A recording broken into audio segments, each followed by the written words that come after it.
On today's Minute of the Apes, WrestleMania Planet of the Apes SmackDown, Brent versus Taylor to the death, blood. Sunday! They greenlit the sequel without a story in mind. They just wanted to equal an unexpected gold mine. He said, oh no, as Heston said, I got to go. These are just some of the facts you ought to know as we go. Beneath the Minute of the Apes. Beneath the Minute of the Apes. Beneath the Minute of the Apes. The only good human is a dead human. Hello and welcome to Minute of the Apes, the daily podcast where we break down every minute of the Planet of the Apes movies 1 minute at a time. I'm purposely quiet Todd, and across from me I've got Richard and Sean. Yeah! I really did wonder, how do I follow up that big voice so it became I'm NPR Todd. All right, it is Monday. Here we are yet again with Beneath the Planet of the Apes. Let's start off by asking everybody to go out and support the Movies by Minute family. Go find somebody else you like. Let them know that you're listening. Spread the word. Get it out there. If you don't see something you like, start it yourself, because we like a family that's ever growing, don't we? We're like a family. So we are at minute 81. Sean, why don't you tell us what's going on? All right, we're going to start minute 81 with Taylor still choking Brent and ends with Taylor kicking Brent in the face. All right, here it comes. Minute 81 of Beneath the Planet of the Apes.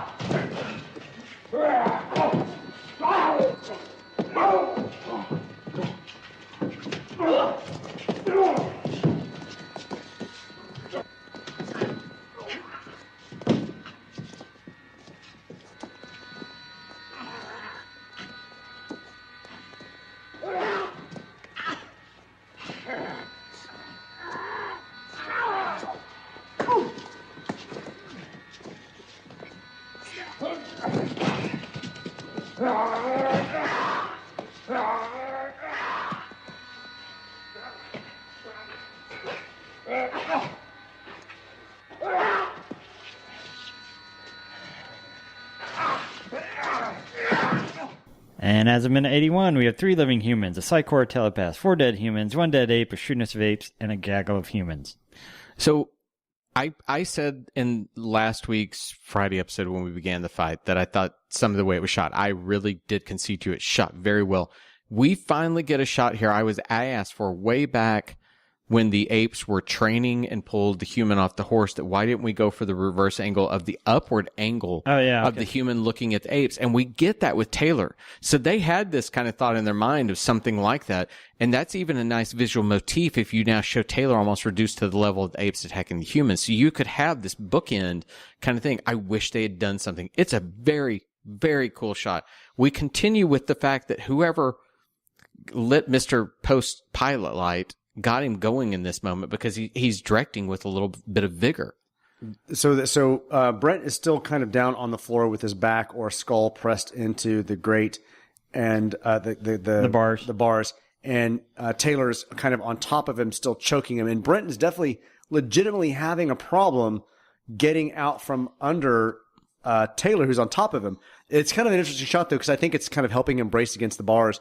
But Heston is kind of actually sitting on Brent's knee, kind of is almost as a way of like, I mean, it does. I guess it's a way of kind of staging it so they can kind of press into each other without actually hurting each other.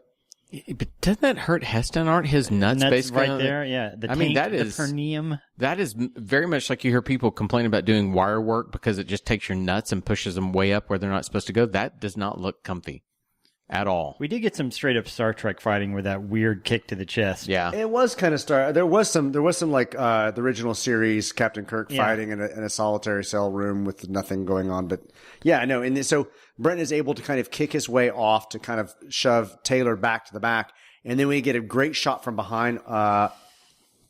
Angero's back. Did you have to sing it to yourself? That's exactly what I was doing. I was doing Angero again. Just can't wait to get Angero again. And it was kind of a nice shot from the outside of the bars looking in as the two gentlemen fight. Thought that was kind of nice. Well, and that's a great shot. The one you just showed there where it is on, over Angero, and we get the separation from the bars with the barbs. It reminds us of the jeopardy of the moment with these guys being flung around. That's again, very cool staging of this. And then Taylor does like a little bit of a kick and like knocks Brent in the chest, and Brent goes falling back again. I'm like, this is some really great this is some really great choreography. There's my shot I love. Yeah, there's some really great choreography in the way that these two guys fight that is not just completely scripted ninja fighting and not completely just two guys wrestling not on the floor. Like, it's a nice balance between choreography and movement, but still brutal enough that they're kind of on top of each other. And this is the shot that Todd's talking about at about 30 seconds in, after Taylor kind of kicks Brent in the chest and knocks Brent to the ground. We then go to a shot of Taylor wanting to stomp right on Brent's head. How did he miss his head?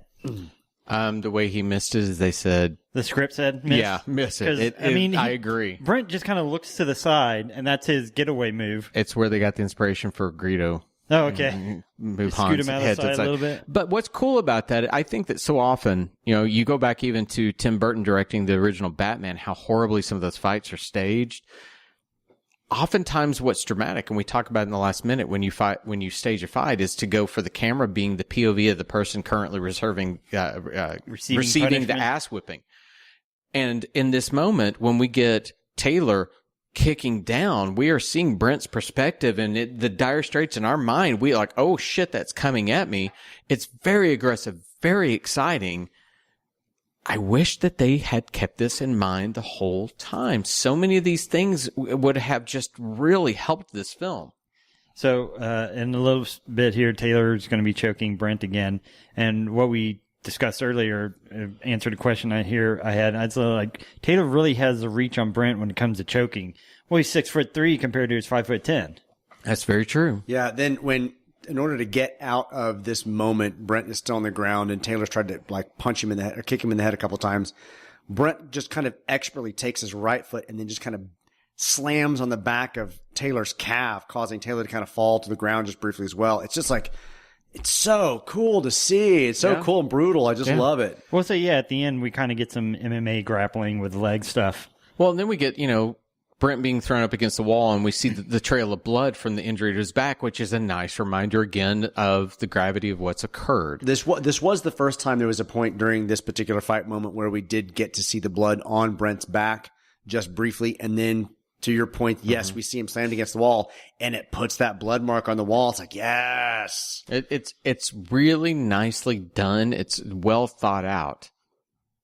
We get back they had a reason to do it. Yeah, we do get back to that point. Right after the blood stain on the wall, you do see Heston choking Brent, and Brent can't even get his hands close to Heston's or Charles Taylor's face at all. Yeah. Right. But I like the fact that Brent bites Taylor's hand to get out of being choked and stuff. There's no dirty fighting in this. They're just winning or losing. Yeah.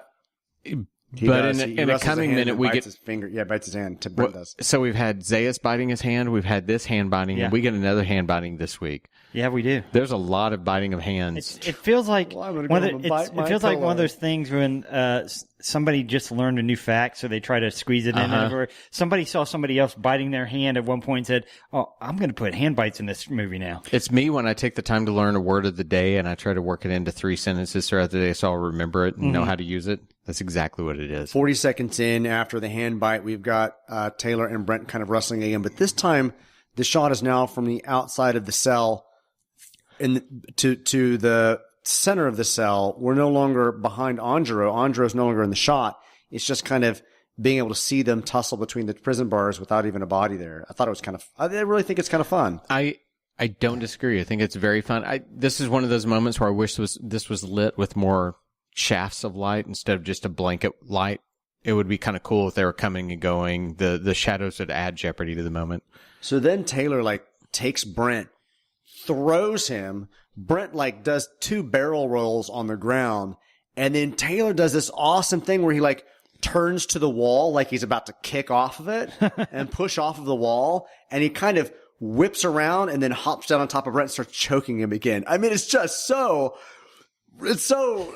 You're really enjoying this fight scene, aren't you? It's so ridiculously good. I love it. I mean, he literally rolled him on the ground, then had to turn to the wall to kind of gently push off the wall to get enough momentum to drop back down on the ground and choke him. He's kind of punch dancing like Kevin Spacey in Footloose. He has to push himself off the wall. He's so angry. and dance. Kevin Bacon. Or Kevin Bacon. Did I say Kevin Spacey? Yeah, Kevin Spacey might have had some odd people out to the side and doing nefarious things. And but then once I wonder if you don't like this moment because the movie has been so bad in places that suddenly you're like, oh, look at this. This is good. Something happening It might is good. be. I mean, it's been lack of action. This is like we actually got some fighting happening. I mean, we don't even really see like gorillas, and we see chase scenes. We don't see fighting. Well, I guess we did see a fighting on top of a cart. For some reason, when you said gorillas, it just flashed. Wouldn't it be cool if there was a gorilla in the mist? And I just couldn't help the fact that I threw that in my mind. But yeah. So we get towards the end of the minute, and again, it was another scene where Brent's being choked by Heston,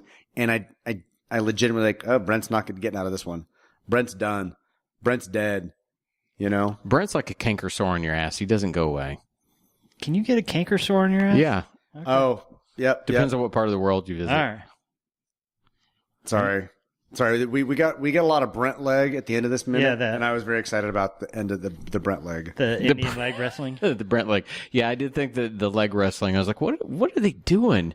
That's not a fight move I think about. Maybe ANSA really taught you how to use your full body and to bound off of walls and everything. When you're in a loincloth or skinny dipping. Yeah. Wow, I want to go to ANSA. Do I get to wear a loincloth all the time? Yes, exactly. It's a new space age sumo wrestling style. Awesome. All right, anybody got anything else from Minute 81? No, that's it for me. I mean, really, the minute doesn't have a lot. Because it's just a big fight scene. It is a big fight scene, but it is an exciting one. I will not take that away. It's well done. Thank you. Well shot. Take that away from me. No. Let him have it. It is all yours, my friend. All right, Minute 81. We are done. We will be back tomorrow with another minute of Beneath the Planet of the Apes. Until then, I'm Todd. For Richard Sean, have a great day. Bye. Beneath the minute of the apes. Beneath the minute of the apes. Beneath the minute of the apes. The only good human is a dead human.